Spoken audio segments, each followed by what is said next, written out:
them by creating something out of the food. We need to know them, right? We need to go there and experience them. Thank you so much for that insight. The takeaway from that discussion is that gone are the days where every family, FPK 10, or 15, you need to carry out the soil test to know the kind of fertilizer or inputs to put on the farm. Thank you so much for that full feedback. The next question goes to Gladys. African farmers, especially women, face time poverty. They run double work days. They engage manually, maybe going to the stream to fetch water, and then during the daytime they go to the farm. For the men, they most likely spend so much hours in the farm tilling the ground and trying to produce, and sometimes the output does not compensate the effort put into the farm. So, critically, the question to you now is what technologies or innovations can be introduced to reduce drudgery and improve the working conditions of farmers, particularly women and youth in rural Nigeria?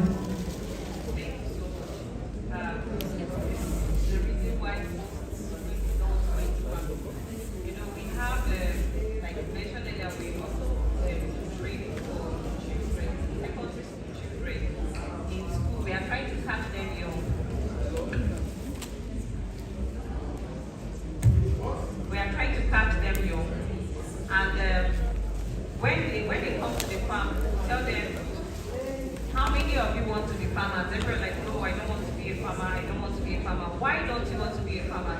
So be like, because farmers overwork themselves, they are dirty, they go to work in the morning, they are working under the sun. That they don't want to live that kind of life. They better be engineers or doctors or bankers, people that are sitting down in convenient places, enjoying AC and all that, because they saw their grandparents and the people in the rural area farm that way. But now, to reduce drudgery, there are so many innovations now that can be introduced to farmers. Mechanized farming, for example, like the use of tractor. The olden days or even currently now in rural areas, if people want to farm, they either join cooperative society where all the men that have power will come out and go to one farm, and then all of them will concentrate. And to finish a hectare, it might take them like 3-4 days, depending on the numbers of people. After they finish that, they now start seeding, and then after that, they'll start another weeding and all that. So it actually makes them very tired and look older than themselves, and they don't even have time to take care of themselves. So with mechanized farming, a tractor can finish how many hectares of land in just few hours. And then there are also planters that help you, or seeders that help you just plant the seed, or the maize seed, the rice seed, whatever you want to. There are planters that do that, and when it's time to harvest, there are harvesters. If you want to weed, you use herbicide. So the introduction of mechanized farming, seeders, harvesters, and all these other innovative technologies help the work to be faster. So if you have used a tractor to cover about 3 or 4 hectares of land in one day, you have the time to go and do other things, to attend community things that are happening around, to go to the O1 for the women, and the youth are also more encouraged, because now as you are putting in less time, you have time to do other things. And then because of this mechanization, you are able to do more, and then you're able to have more money. So people begin to envy farmers with these new innovations and mechanization. People are envying farmers. Everybody wants to now become farmers. And also for the youth, things like the greenhouses, like the hydroponics, they are now being introduced to rural areas as well, especially peri-urban areas. Those are the areas close to the urban areas. They have greenhouses because of the proximity to town. When they produce like tomatoes, seedless cucumbers, they have places that they can sell it. So all these can help to develop the rural sector.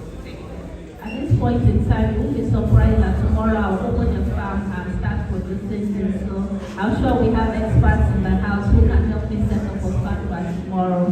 Thank you so much for that useful insight. The new technology around farming, talking about hydroponics and also the and it's a welcome idea. So, Mr.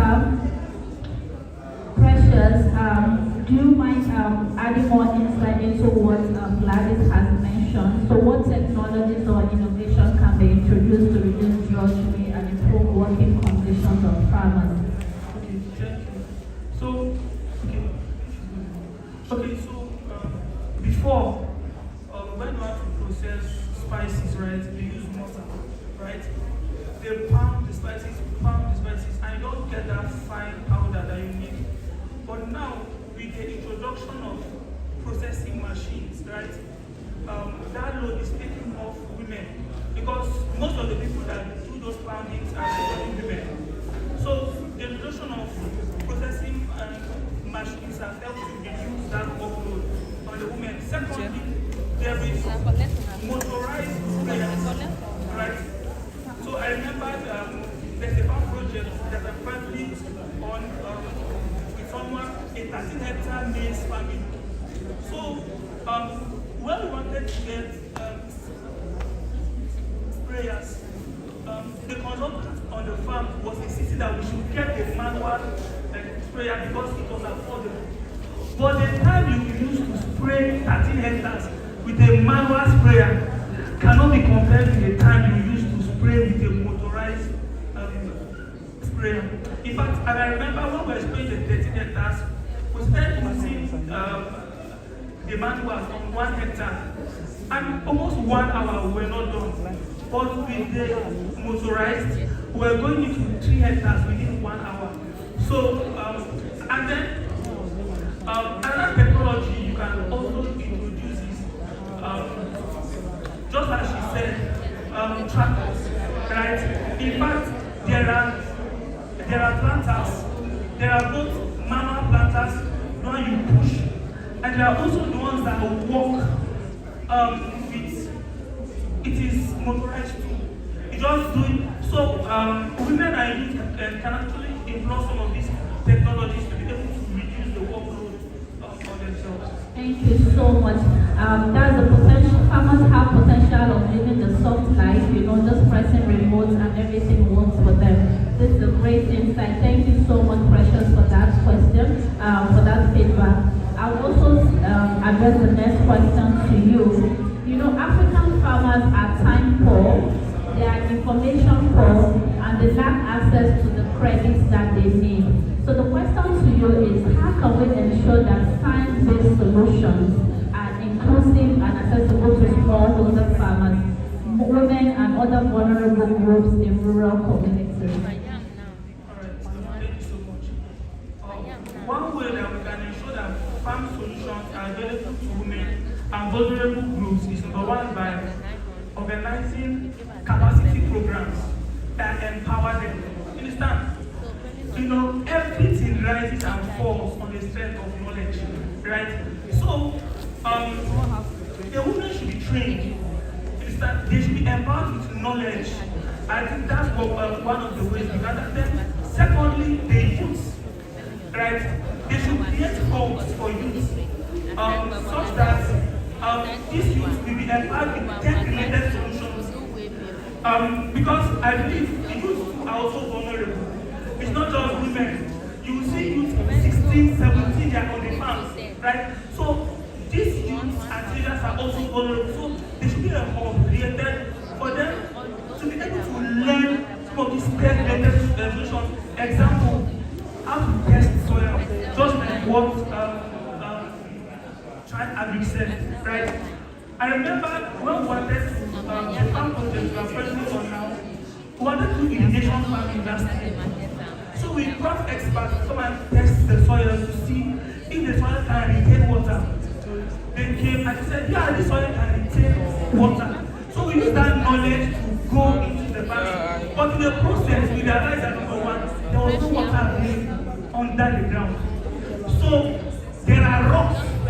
So even if you dig borehole, the borehole will sometimes collide with the rock, and by the time it forms little amount of water, that's all, right?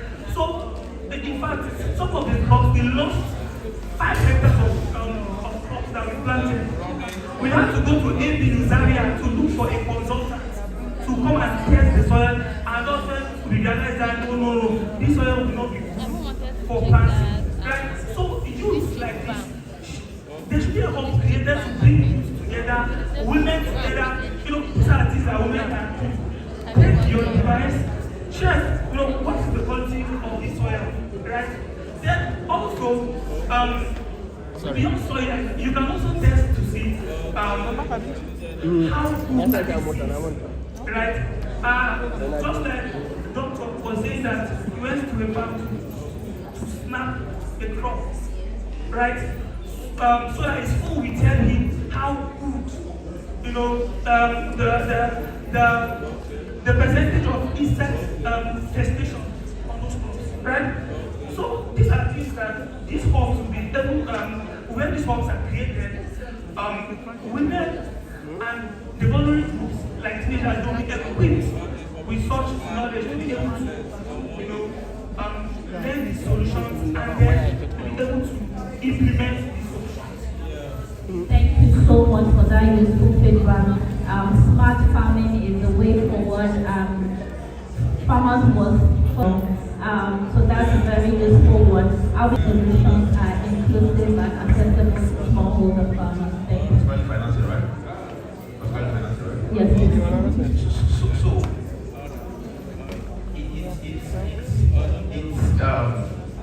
it's an irony that we need to finance smaller farmers.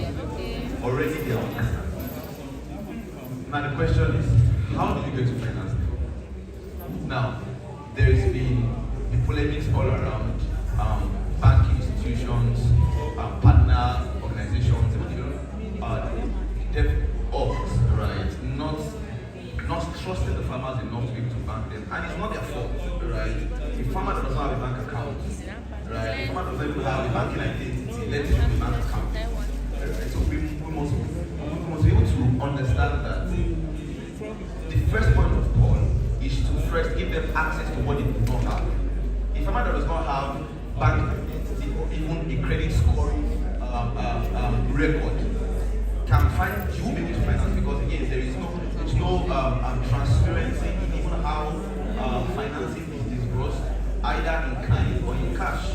All right. So we must be in 2022 at Thrive Agric, we began a project to bank smallholder farmers, and we started with 125,000 smallholder farmers.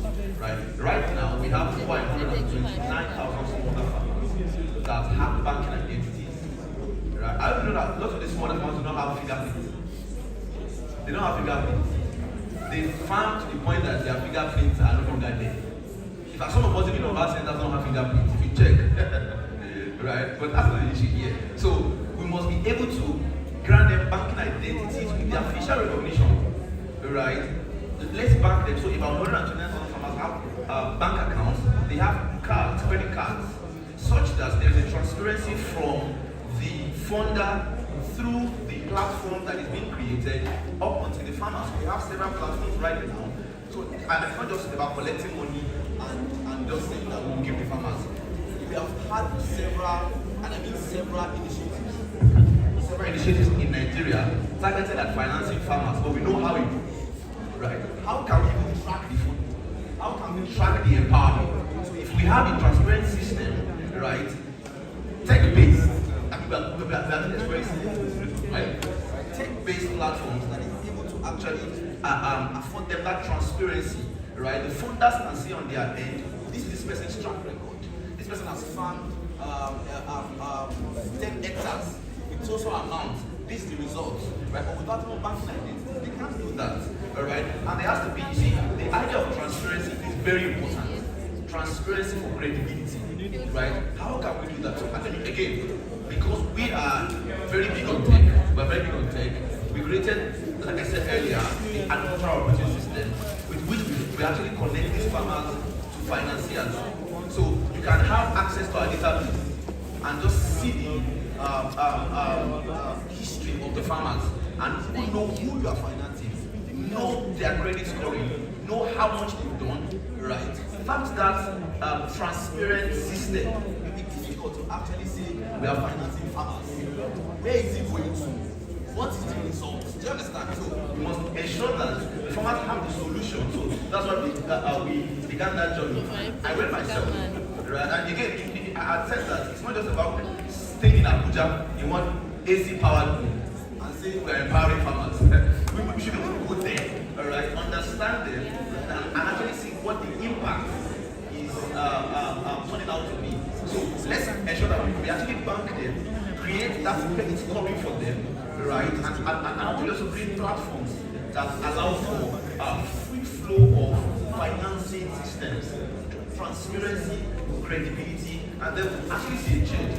We have You have the map house where you can use the inventory in your warehouse, maybe like a Tribe warehouse and Apex warehouse as a collateral for financing, and that's a smart way for the future, and that's basically that kind of infrastructure will leverage on technology basically. So while looking at the science side of it, technology is the future.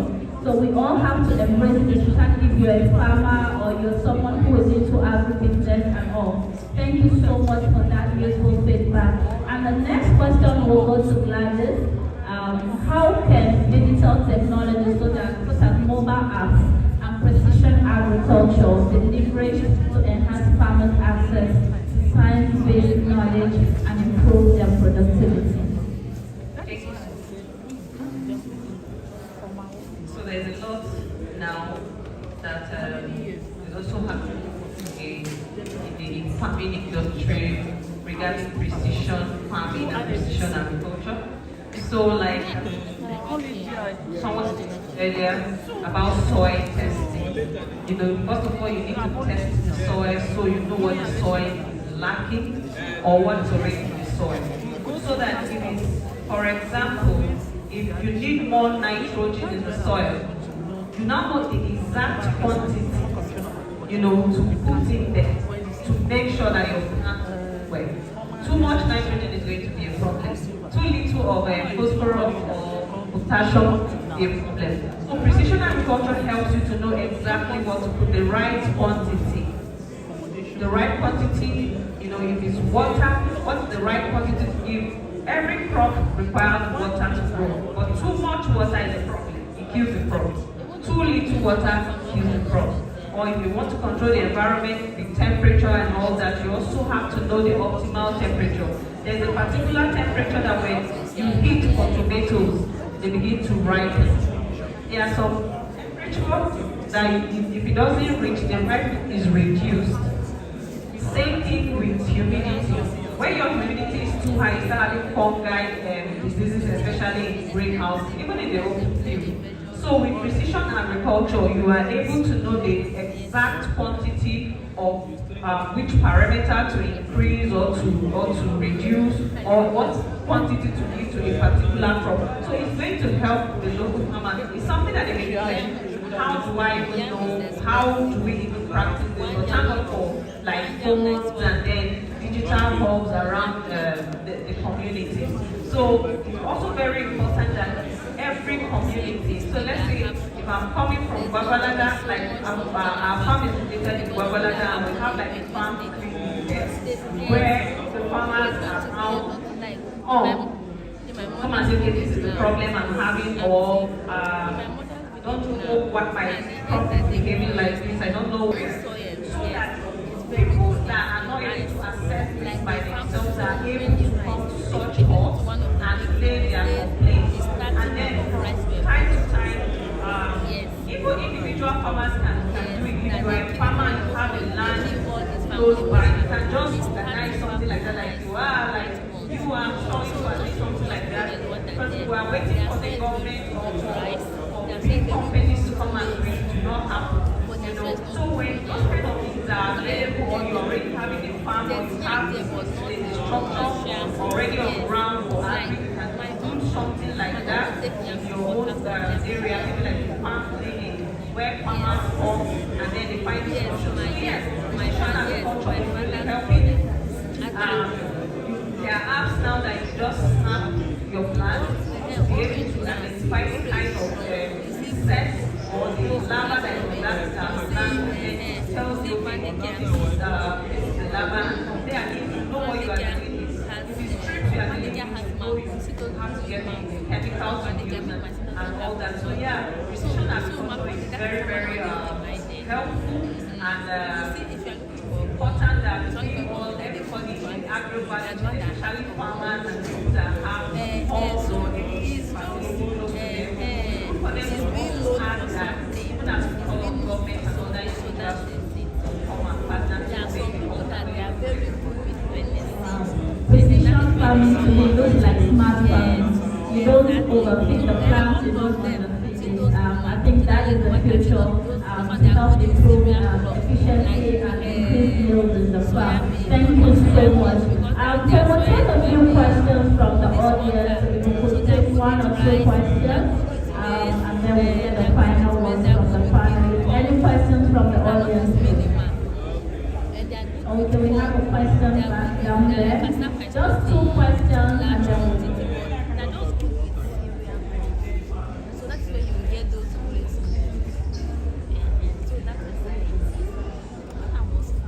okay, good afternoon, everyone. Special thanks to the organizers and the partners. My name is Enrogo. I am the manager of the Small Farms and Agro Business. I have just one question. Before we get this, I want the families to give us practical solutions to mitigating this farming. Because if you look at being an Nigerian farmer, we are exposed to a lot of finance risk, production risk, marketing risk, logistics risk, daily. So how can we be able to conquer and mitigate this risk? So getting for all of us. Thank you. Second question. One more question. Or just that's the only question.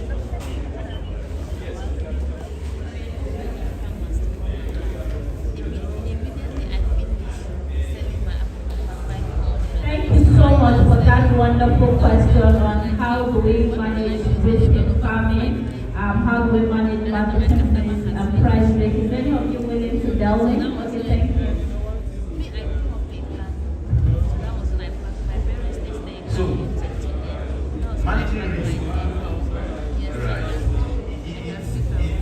it's dicey, but it has to be done. It's dicey, but it has to be done. Now, first thing I'm going to say is that we will move further in Nigeria in agriculture and Africa when we take agriculture more. The risk management is the if we take agriculture more as a business, that's why I like the fact that this day the government and the government funders are actually partnering with actual platforms to be able to reach this farmers. So if we go the business route, risk is a part of business. However, managing risk, first question to ask ourselves, what are the things that I've been doing before I get into it? There are lots of folks who are claim to be farming, but they're actually not farming. Right? Do you even have the operational presence? For one, I don't believe that you are a farmer when you don't even know what the size of an hectare of a farm looks like. Alright? Even if you are a tech guy, you are developing tech solutions for the farmer, right?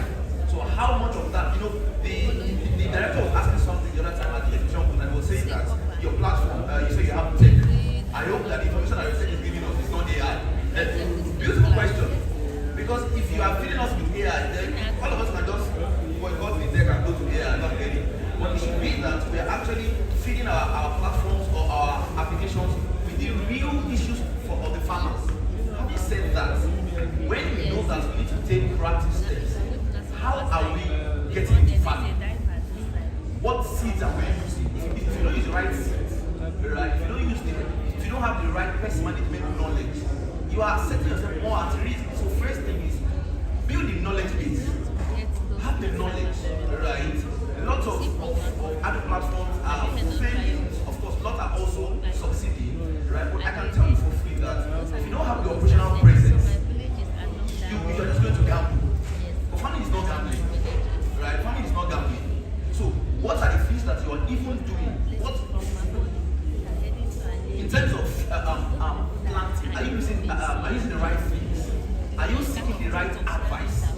All right, and also there is also definitely insurance. All right, if you don't know that you can insure something, then you don't live in the dark. Right, there are insurance companies that can also help you to take care of a certain level of risk. Okay, how are you managing your exposure? All right. Also, one of the biggest risks right now in Nigeria and time is climate change.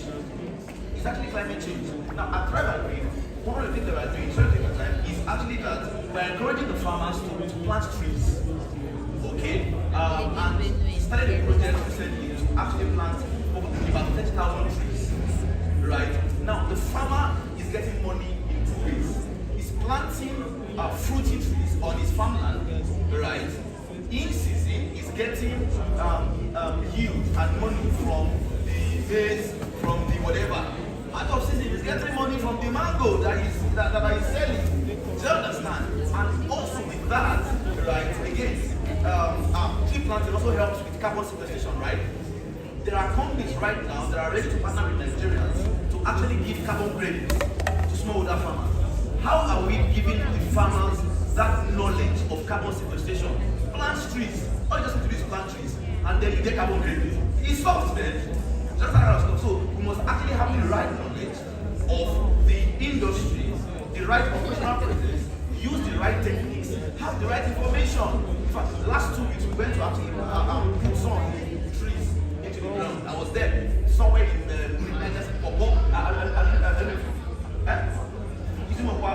right? Somewhere around or something, one village, right? We planted trees.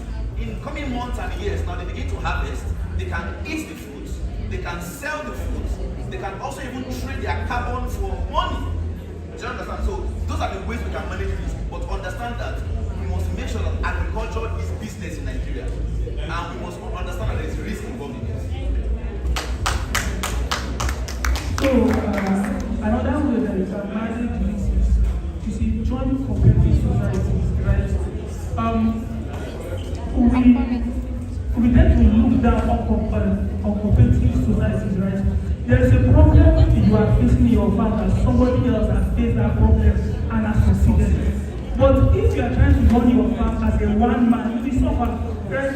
And then another thing, you must learn to ask questions, right? Don't die in silence. Most Nigerian farmers are dying in silence, right?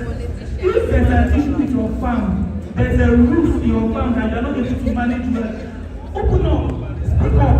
Like last year, when we started AgriEdge Solutions, that's my consultation firm, right? What I did was I joined over 50 groups on Facebook that have to do with farming, livestock farming, and crop farming. So when people ask questions, I go to the comment section and I begin to read what are the solutions other farmers are suggesting. If I have the same problem, I go and then I read. I can tell you for sure, most of the comment sections that I've gone to look at, I found a solution to that problem of farming for my farm. And you are looking at livestock fish farming, it's one of the most complicated farming that I can do. Because one thing, you can just wake up and all your their stomachs are full. And then you put salt, there's no solution. So what else? Right? So you have to join cooperative societies. Don't be a one-man farmer. Thank you so much for that useful feedback. I would like to address the last point, which is market access. If you're going into business, especially for agriculture, you need to also do some level of visibility studies. Who is my ultimate buyer? Because most people in agriculture go into business, the first thing is, I just want to farm, I have a piece of land. Then by the time output is out, there is no buyer. You now have to start seeking who to buy, and then you're forced to sell at a price that you're not able to. So be proactive enough and do your market research. Get a buyer ahead of time. It helps improve your bargaining power. And also get access to technologies like in Apex, we have a trading platform where you can actually trade. It helps you with price discovery and it helps you limit your losses because you don't have to take your commodity physically to the market, incur logistics, reverse logistics, and then maybe forced to sell. So you have to be proactive, leverage technology if possible. At this point, I would like you to give a panelist a round of applause.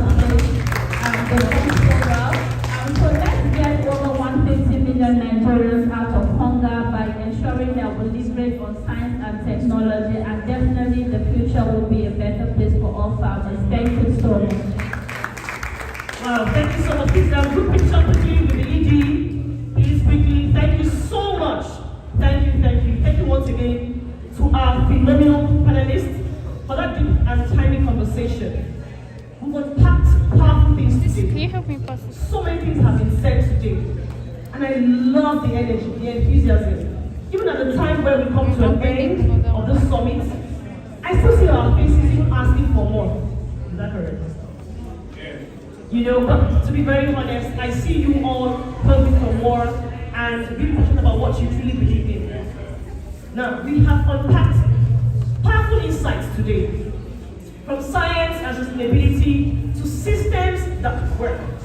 And one thing is clear, empowering our farmers is no longer optional. It is essential, it is fundamental, you know. And as we reflect on today's summit, we celebrate more than just a gathering of minds. We celebrate a movement. Please, can we all reduce our voices, please? Those behind the curtains, please. We want to close this summit and we need some quiet. Now, we celebrate a movement built on partnership, vision, and the belief that agriculture, when done right, can transform lives, communities, and nations. Let me take this moment to sincerely acknowledge and appreciate our special guests, all of them. The presence and engagement today have added depth and direction to this summit, and some of them have been here till the end. Also, to the ministries and government representatives who have stayed with us till the end, we thank you all for showing up, and standing with us. To our farmers, our participants, our stakeholders, the real heroes of our food systems, we honor your resilience and your role at the center of this transformation. And of course, to the incredible GSAI team, Road to Sustainable Agricultural Development, thank you for putting this together with excellence, passion, and purpose. Your work is building bridges between knowledge and action. Ladies and gentlemen, as we prepare to draw the curtains, the final curtains on today's engagement, it's only fitting that we end on a very high note. A parting charge from someone who represents the heartbeat of the next generation of agri-leaders. Ladies and gentlemen, please join me as I make welcome to the stage for the parting shot and who goes the final curtain to today's engagement. No other person but the hub manager of Youth in Agri-Biz. A voice of energy, vision, and determination as they deliver the final word to launch us from dialogue into direction and from inspiration into full action. Ladies and gentlemen, please let's welcome Mr. Olaide Olawale, Hub Manager, Young Youth in Agribusiness of IMTA Ibadan. Thank you so much, sir, for being here with us and giving us the final shot. Thank you very much. Thank you very much. I am Adebayo Awolowo. But nobody never It's also here.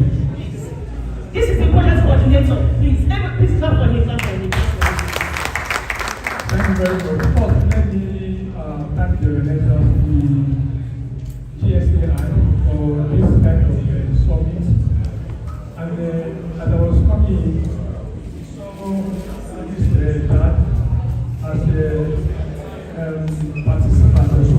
So I said, oh, I should be giving this special guest. But to me, at the end of this summit, I am here to tell you that the people that are special guests are here.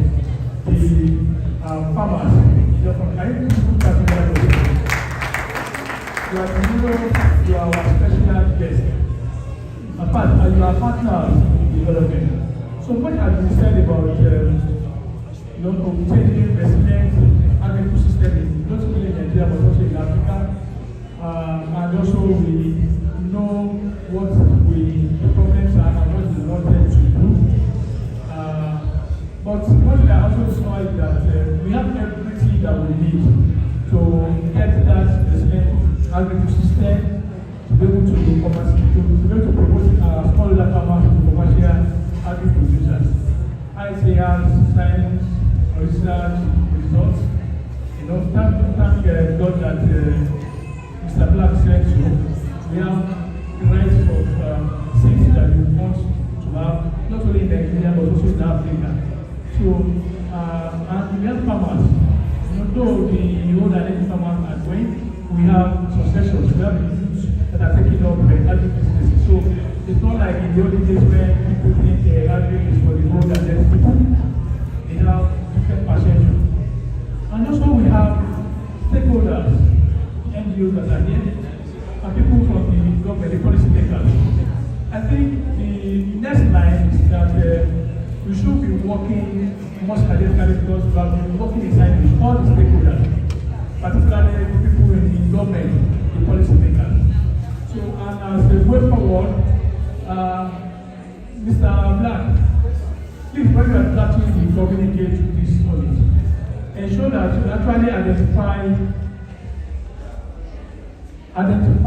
roles and responsibilities for each stakeholder. Be specific and also put the timelines. So that it will be easy for us to be able to track whether we are actually moving on. It should not become just another talk and no action. We have been able to discuss why there is not a lot of new things that promote farmers and promote safety food and promote sustainability in agriculture. But I think that is very important. On this note, I want to thank you. Though I didn't participate in the subsequent ones, but no participating in that people, I get to know the source of the discussion.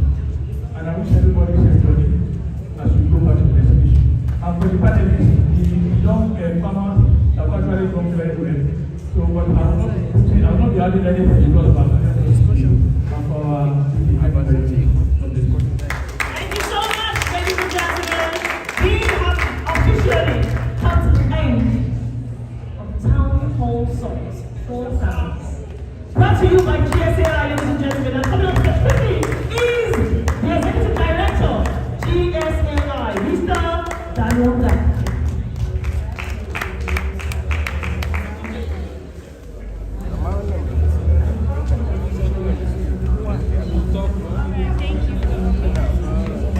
Okay, thank you so much. We are closing now.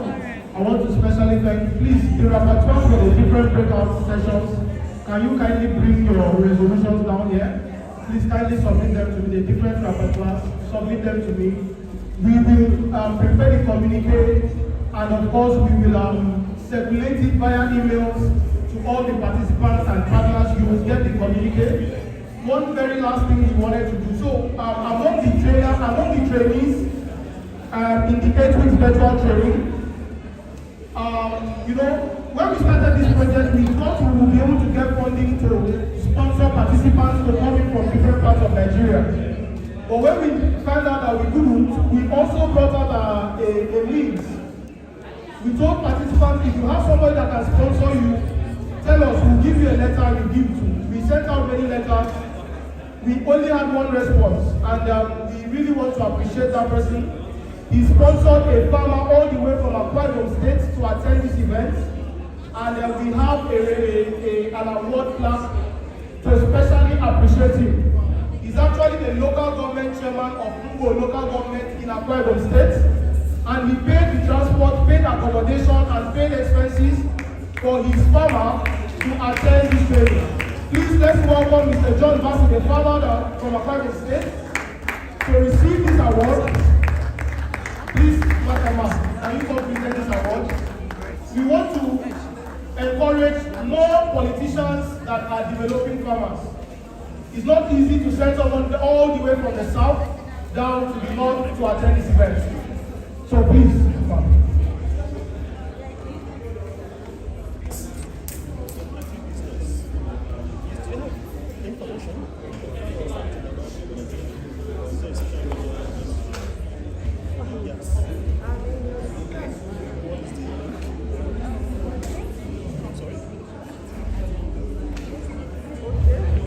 Thank you, Mr. John. Thank you. We wish you safe journeys on your way back, and please extend our very deep and sincere gratitude to Honorable Sunday Etu, the local government chairman of Mbo local government area. Thank you so much. Thank you, all our participants. Okay, Chief Market Deal has some gifts for you. So please, I think as you're going out, but I hope there will be no traffic there. Mr. David, so please, as you go out, there's a gift for you. Somebody's raising their hand.